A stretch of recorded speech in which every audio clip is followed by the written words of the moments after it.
And I think so, yes. And so Professor Erika Kraemer-Mbula is a professor in economics at the University of Johannesburg in South Africa, of course. Ah, there she is. Hello. Welcome. Hi.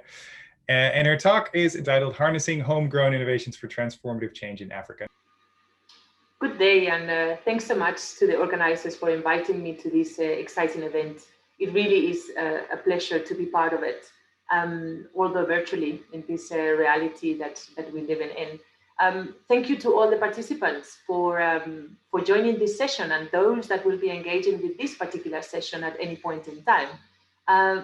My name is Erika Kraemer-Mbula, and I am a professor of economics at the University of Johannesburg in South Africa. And I would like to share with you some ideas. And perhaps to start, I would like to contextualize my presentation in the current times.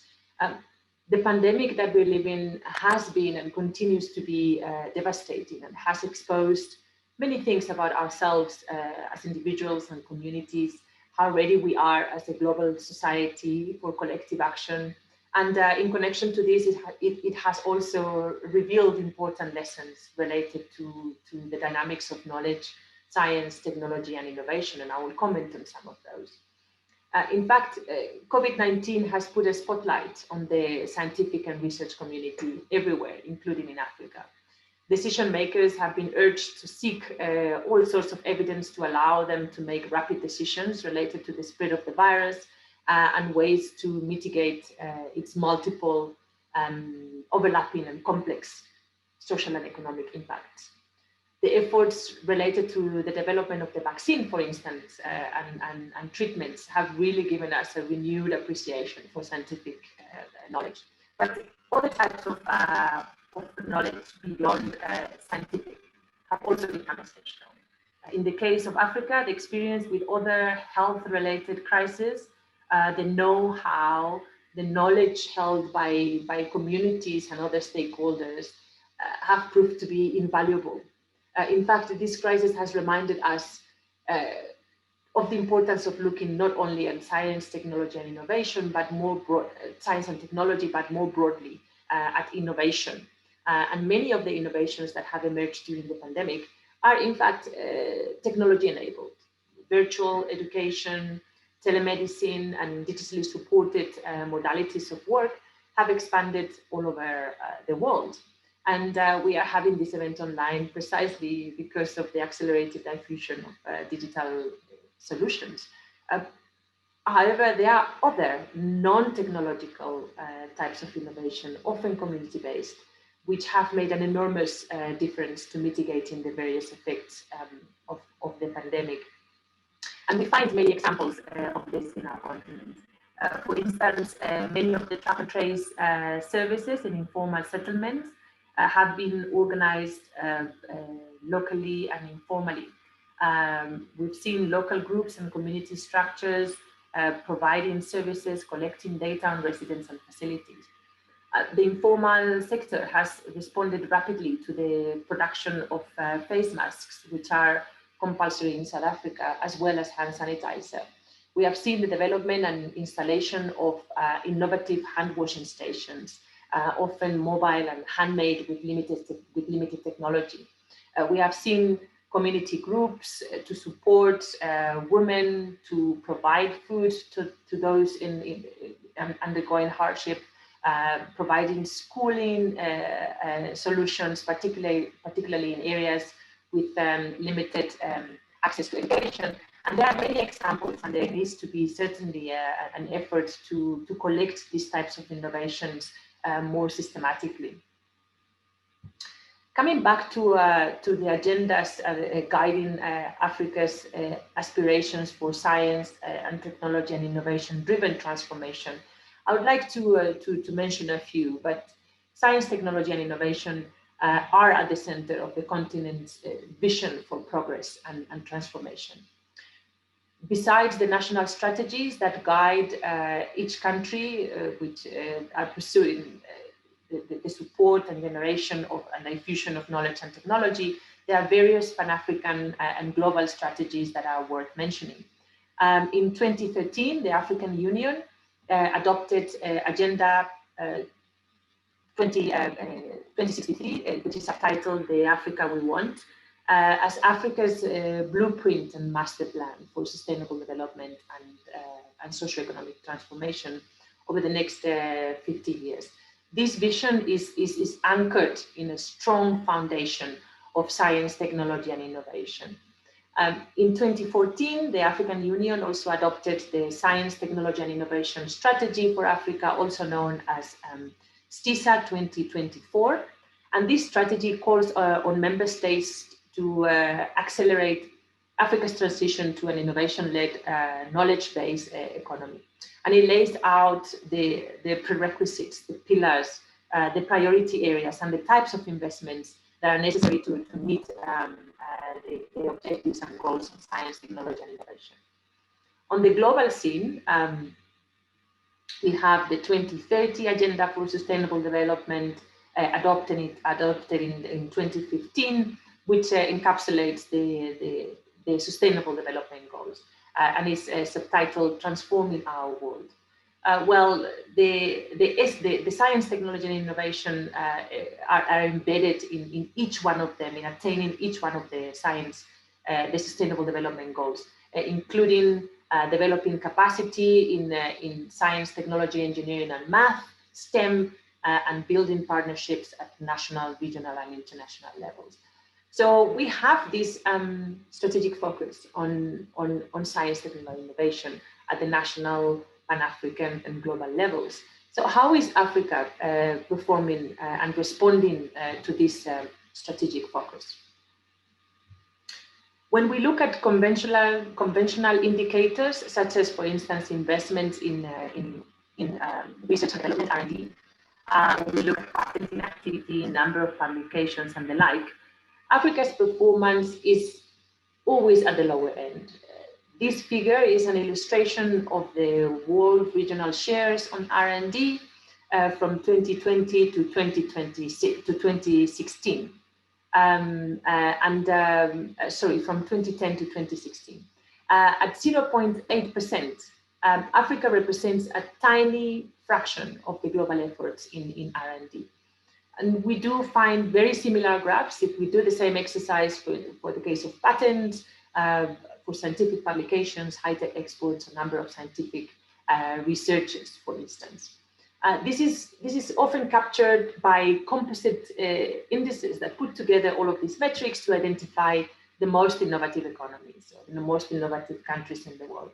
There are several of them, but for instance, the one I present here analyzes criteria that includes different metrics, including research and development expenditure, patenting activity, the concentration of high-tech public companies, among others. And here you see Africa being practically absent in these rankings. As important as these indicators are, and what they represent, they are telling us a biased narrative, a narrative that doesn't fully reflect the context and the demographics and the productive structure of the continent. And according to these figures, there is almost no innovation taking place in the continent. But is this true? And if not, what types of innovations are taking place? And can we harness them to achieve the goals and the aspirations that we have set, guided by the Pan-African strategies that I mentioned earlier, or by the SDGs more broadly, to achieve a more sustainable and inclusive future? Well, in this presentation, I argue that that it may be that we have to think differently if we want to capture innovation that is happening in Africa. R&D, patent-driven, high-tech type of innovation may not be what we find predominantly in the continent. But it's important, however, to apply an appropriate lens to identify the types of innovations that are happening in the continent and support them adequately to achieve the goals that we want to attain. I'll give a couple of areas that I think could be worth looking at in connection to this, but there are many others. These areas that I would like to comment on briefly is the growing area of co-creation in maker spaces and also the informal economy. So let me start with the first one. Much has been said about tech hubs and science parks in Africa. They have often been presented as the remedy to fix broken innovation systems in the continent. And African tech hubs have been on the rise in recent years. And you will see there in the little graph on the right-hand side that tech hubs have been on the rise, and we see almost like a twofold growth between 2016 and 2019. So we have an account of about over 600 tech hubs identified in the continent. The latest estimation I've seen is over 700, but numbers at this point in time may have changed with the pandemic probably affecting the financial sustainability of many. It is important to note, though, that not all tech hubs are the same. And while some of them are closer to the traditional sort of science park incubator or business accelerator that we typically used to associate with tech hubs, there seems to be a new category that is entering, but slowly and surely gaining ground in the continent. And these are the maker spaces, which I have circled there, which constitute currently about 6%, although I may argue that it may be higher than that. You'll find them all over the world with different names: tech shops, hacker spaces, maker spaces, fab labs, and they are everywhere in the world, but they are also in Africa. And generally, they are stocked with the same or similar types of maker equipment, like 3D printers, laser cutters, CNC machines, hand tools, and the like. And they also share similar rules of engagement, similar ethos, although they may have different rules of engagement and origin. These maker spaces are very diverse in their institutional structure, as I mentioned, and some of them are based and led in different communities. Sometimes they are hobbyists, but in other cases are women or refugee organizations. Others are based at universities or government organizations, or they are a hybrid of some sort. They also have different goals in an orientation, and some of them have a clear objective to support the emergence of new businesses, often innovative enterprises, including social enterprises, and others are dedicated to outreach activities, including education. And I will mention that very briefly in a minute. What is interesting is that they attract young people, and Africa has, as we know, one of the largest youth populations in the planet. So nurturing talent in the youth becomes essential. And these maker spaces are driven by principles of collaboration, sharing, peer-to-peer learning, experimentation, and community building. There are very interesting examples of startups that are emerging from these spaces, successfully blending technological knowledge and a deep understanding of local needs to provide innovative solutions. I won't go through all of them, but some examples, very well-known examples, is for instance, Ushahidi, which is now a tech leader in Africa that started in a co-creation space, providing a mobile platform to report on election monitoring and response to crisis. Also, businesses providing tech-enabled solutions to prevent shock fires in South Africa, or providing lights in crime-intensive residential areas based on motion detection technologies in Cameroon. Many businesses are also emerging using 3D printers to provide medical solutions at low cost. These are some examples. But in relation to maker spaces that are focused on more outreach activities, especially those related to education, I would like to make a brief comment on that. There is an estimation that for Africa to achieve the SDG 6 on clean water and sanitation alone, we need 2.5 million new engineers. However, 250 million children in Africa still don't have access to STEM education. Moreover, when you look at selected countries, some of them are the strongest economies in the continent, you see that students are very far behind when it comes to math scores, which are essential for engineering training. These this requires rethinking the education systems in the continent. Can we, or how can we accelerate change through innovative approaches to education? So I would like to comment here on the experimentation that is happening with new modes of education through the maker schools. So maker schools are really trying to experiment with alternative solutions and are starting to take root in African schools, guided by principles of innovation, critical thinking, problem solving, and hands-on learning. The results are clear, and students appear to be not only more enthusiastic about school and display an improved behavior, but also are achieving better grades with STEM subjects. So this is an area that requires, or we could look into identifying homegrown African locally based solutions.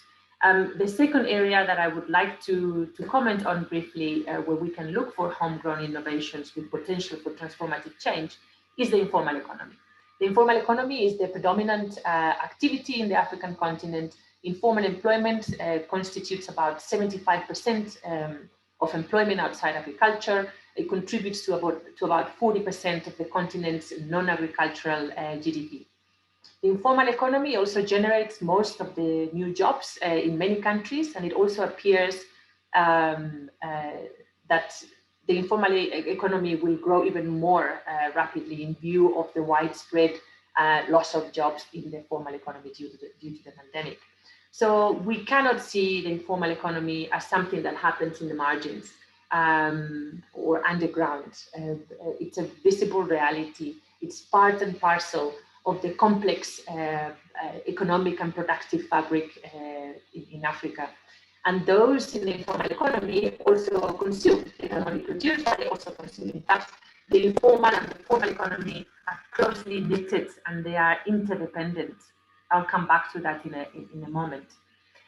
The informal economy is conventionally seen as rudimentary and inventive and focused on survivalist activities. But recent studies, including ourselves, conducting some of these studies, have provided multiple examples of innovative behavior by informal entrepreneurs. In fact, our research shows that the informal economy comprises many different types of actors. It's very diverse. Some of them adopt survival strategies, but others are entrepreneurs that are using the informal economy as a test bed for new ideas and for new business models.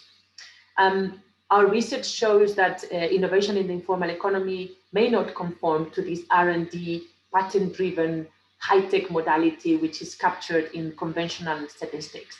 In fact, informal actors operate in conditions of scarcity many times, so they lack the resources for R&D. And therefore, they rely on the open exchange of ideas, so they are highly collaborative innovations. We also see innovations in the informal economy diffusing very fast through copying and imitation. Another interesting feature is that many innovators in the informal economy adhere to the principles of the circular economy, of reducing, reusing, repurposing, recycling. And this provides very interesting lessons in the context of the SDGs, where we strive to find sustainable solutions. An example here could be the informal waste collectors. In Johannesburg, where I live, thousands of informal waste pickers make a living from recycling. They divert tons of recyclable waste from the city's landfills annually. The value of the landfill space they save the country amounts to millions per annum. They pull loaded carts for up to 20 kilometers a day. Their activities connect at various points with the formal recycling value chain. So they are tightly connected to the formal economy, and they often innovate and change processes, resulting in increased productivity and various types of positive social impacts. Partly thanks to their activities, the recycling levels of plastic in South Africa, for instance, are much larger than in other mature economies. And this graph here shows that South Africa recycles about 42% of the annual plastic consumption, as compared to 6% in another country such as the US. In fact, the activities of the informal economy have various types of positive contributions to multiple SDGs, which is visible in this graph, and this overarch the African vision for an inclusive and sustainable future. So I would like to conclude with some reflections on the basis of this presentation. The first conclusion or reflection that I would like to share with you is that new ideas from constrained environments can provide very useful lessons to find innovative and sustainable solutions that drive transformative change. In this regard, there is a lot to learn from the way in which homegrown innovations take place in the African continent. We must look beyond the conventional indicators and metrics to be able to effectively capture the types of innovations that are taking place in the continent. These innovations often adhere to the principle of openness, which brings important points to reflect, especially when we think about international collaborations and partnerships. Thirdly, some of these innovations take a participatory approach to innovation. And we have seen some examples of empowerment and skills creation, as in the case of maker schools, for instance, which aim to build long-term human capabilities through co-creation. And finally, when we look at the possibilities that homegrown African innovators bring to achieve the SDGs and the broader development agenda, it appears that it is possible to harness local innovation as an approach to address African priorities. So I would like to conclude by saying that it may well be that we may not need to look always outside to find the solutions we need, but change our perspective about the way we think about change. Thank you so much for listening. I look forward to the questions and answers. Hi, everyone. I hope you've all enjoyed the keynote as much as I have. And we already have 2 questions in for Professor Kraemer-Mbula. Erika, thanks for a very informative keynote. You talk about countries, but would it not be better to focus on cities as the hubs of innovation? For example, Lagos and not Nigeria. Yes, no, thanks for that question. I think it's very pertinent. I hope you can hear me well. Yeah. Okay, great. No, it's a very pertinent question, and I think the territorial dimension of innovation is something that is discussed quite a lot in the literature, especially in countries that are very diverse, as it is the case with the African continent, when in many cases national borders were artificially set up, cutting through tribal and geographical delimitations that would have made much more sense if borders would have developed in a more organic way. So definitely, it's apart from the dimensions of the magnitude of some of the countries. I mean, you're referring here to Nigeria, or for instance South Africa. Some of the countries are extremely large and naturally very diverse in the way it operates according to sub-regions. So yes, the territorial dimension is very important. Cities in particular are extremely important. So, you know, when you talk about Lagos or Johannesburg, we're even talking about diversity within cities. I mean, if you want to break it down even more, Lagos is extremely diverse, and Johannesburg as well. The suburban part of Johannesburg is very different to the sort of peri-urban sections of the city. So yes, there's definitely a long answer to your question. I think it's very important to take into account the sub-regional and more sort of local aspects of innovation. It's also at that level that one gets to understand better the granularity of the cultural dimensions of, for instance, the way in which informal actors and other stakeholders engage or don't engage in the innovation process and other social and economic activities. So definitely it is a matter of discussion in the context of Africa, but I think elsewhere. Yeah, thank you. One more. Last week, Jonathan Janssen gave the Stephen Alice talk in Leiden, and he gave examples of innovation hubs that attract non-Africans because these are becoming world leaders in some innovations. Do you have these examples too? And do you also see African diaspora return to become part of these innovation hubs rather than elsewhere in the world, I guess?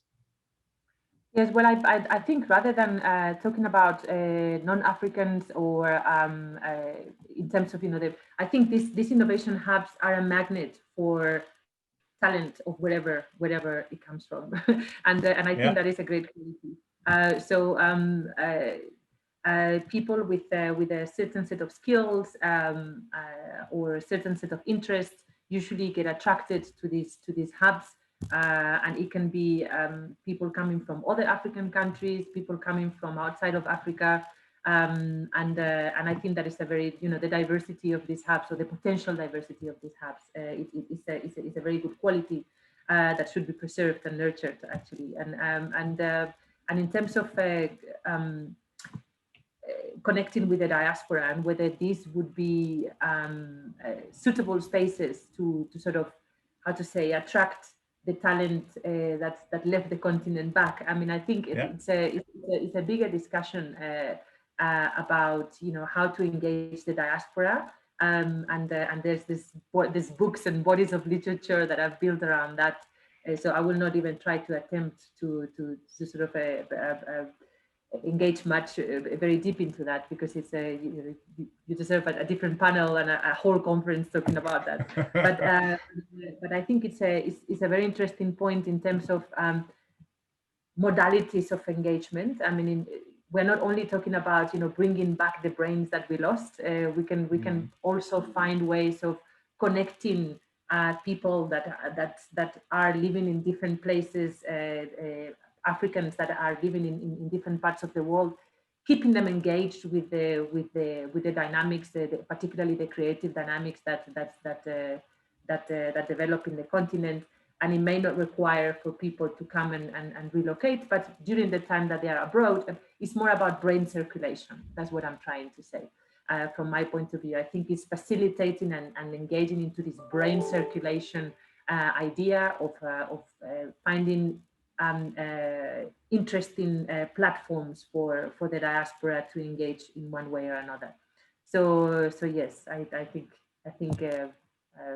that could be a useful approach. I'm not familiar with hubs that are doing that explicitly, but I'm sure there are examples, and maybe others have views on that. Yeah. Thank you. Just a note, there's a roundtable starting somewhere else, but if you really want to go there, but we'll continue here because I think there's much more to talk about as the questions keep coming in. One more.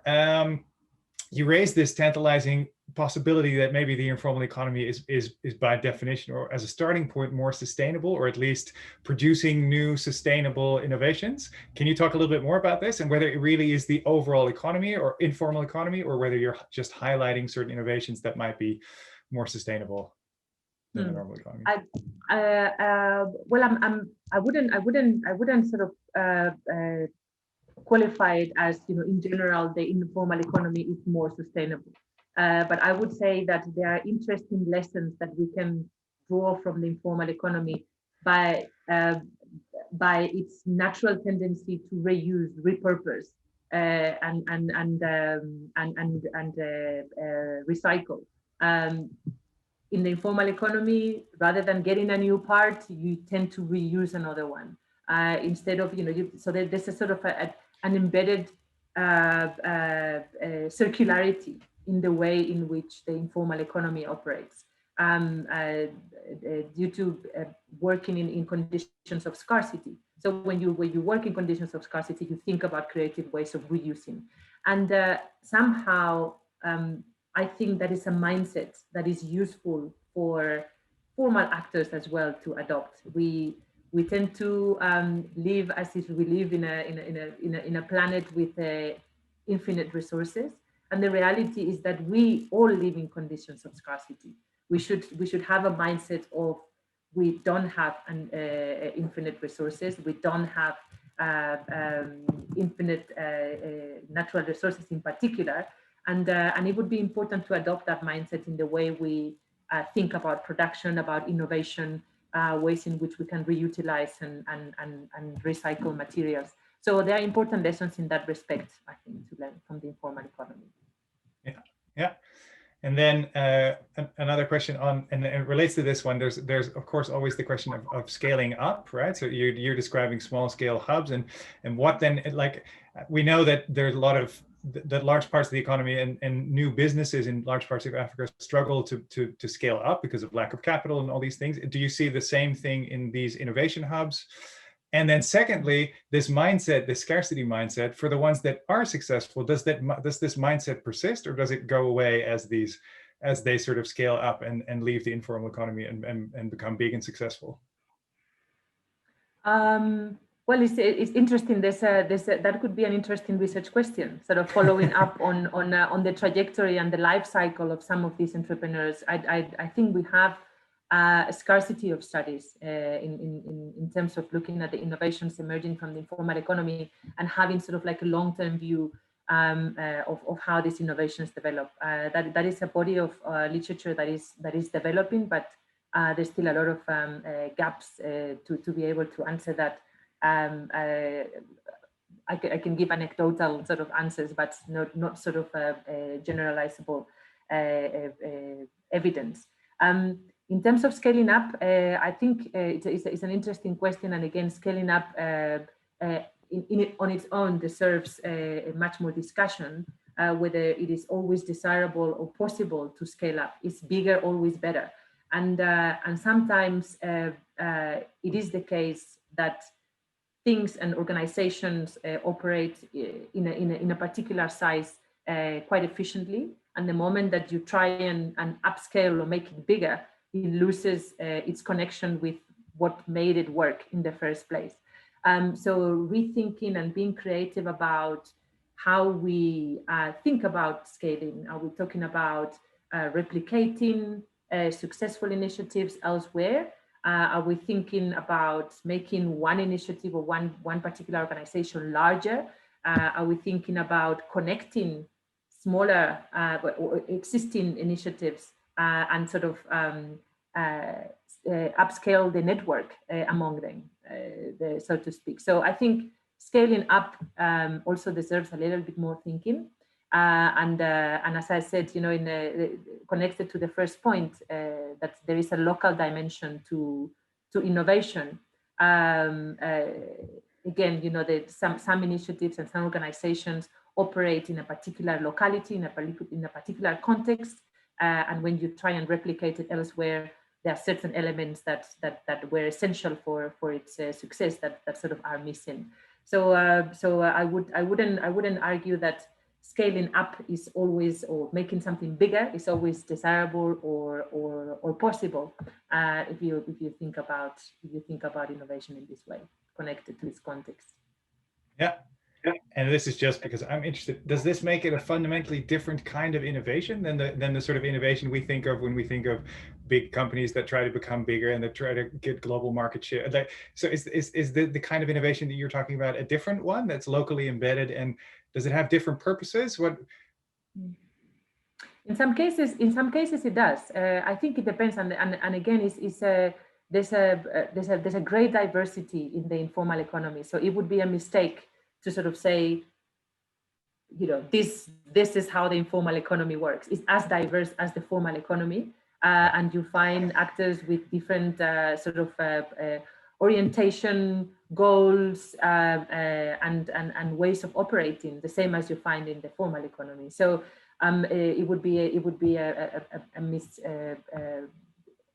misconstruction to try and generalize. But in some cases, what we have found in our work is that something that is quite distinctive, and you can find often as emerging from informal settings, is that entrepreneurs have a very strong connection to the society or the community that they come from. So in many cases, profitability and ownership of ideas take a different sort of shape than you would find in your, in your formal sort of profit-oriented businesses. So people respond to the community that they come from in different ways. So not always profit led, but also led by other sense of responsibility to the community that supports them, particularly in very uncertain environments. So in other words, if your neighbor is supporting you when things don't go well for you, there's going to be several times when you have to give back to that community, not driven by a profit mentality, but by a sense that we are supporting each other. So in other ways, the community networks tend to play quite an important role. But again, I insist that this is not a generalization, and it applies to some informal businesses and not to others. Yeah, no, and you're right, of course, in that. So this is fascinating. I think we're over time, so we have to stop. But it's an optimistic story, is it not? I think, I'm not sure if you can call it optimistic. It's a story of work with what you have. Make the best of what you have. Yeah. So yeah, that sounds great. Thank you very, very much.